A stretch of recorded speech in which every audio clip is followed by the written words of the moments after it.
iz regiona.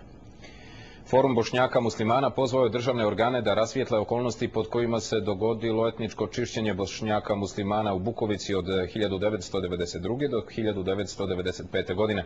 Ocijenjeno je da se tek nakon privođenja pravdi lica za koje se utvrdi da su počinila zločin može govoriti o povratku Bukovičana u svoje domove.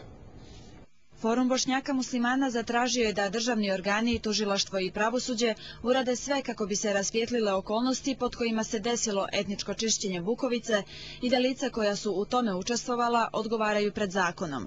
Poručeno je da odgovornost treba da preduzmu i oni koji prije 15 godina nisu učinili ništa kako bi spriječili događaje u Bukovici. 104 kvadratna kilometra državne teritorije etnički je očišćeno od bošnjačko-muslimanskog stanovništva. 6 ubistava, 2 samoubistva, opljačkane, razrušene ili zapaljene kuće, groblja i bogomolje, uništena imovina, ubijena ili ukradena stoka, premlaćivanja i prijetnje kao epilog i dan danas imaju Bukovicu bez stanovnika bošnjačko-muslimanske nacionalnosti. Ocijenjeno je da se tek nakon privođenja pravdi lica za koja se utvrdi da su počinila zločin može govoriti o povratku Bukovičana u svoje domove. Drugi korak države treba da bude stvaranje uslova za povratak prognanih, izgradnjom kuća, obnovom imanja ili boljim saobraćajnim povezivanjem ovog kraja. Zaštitnik ljudskih prava i sloboda Šefko Crnovršanin rekao je da je još 2004. proslijedio MUP-u i Vrhovnom državnom tužiocu dopis jedne nevladine organizacije u kojem je obavješteno licima koja su učestvovala u vršenju krivičnih dijela na području Bukovice.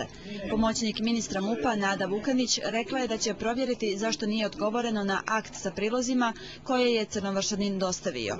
Potpredsjednik Skupštine Rifat Rastoder rekao je da dešavanje u Bukovici predstavljaju najveću mrlju na obrazu Crne Gore i apelovao da taj slučaj konačno dobije svoj pravi epilog. Dobro bi bilo da se pridruži ovakvoj inicijativi sve druge slične organizacije i svi pojedinci koji mogu pomoći da se napravi adekvatan pritisak prema vlasti, da vlast konačno suoči se sa ovim i svim drugim, naravno, sličnim pitanjima koja se na bilo koji način tiču Crne Gore, a imaju karakteristike zločina. Iz Udruženja građana Bukovice saopšteno je i da u posljednjih 15 godina niko od predstavnika vlasti nije posjetio tu oblast. Čak mnogi ne znaju ni u kakvom geografskom smislu ona postoji.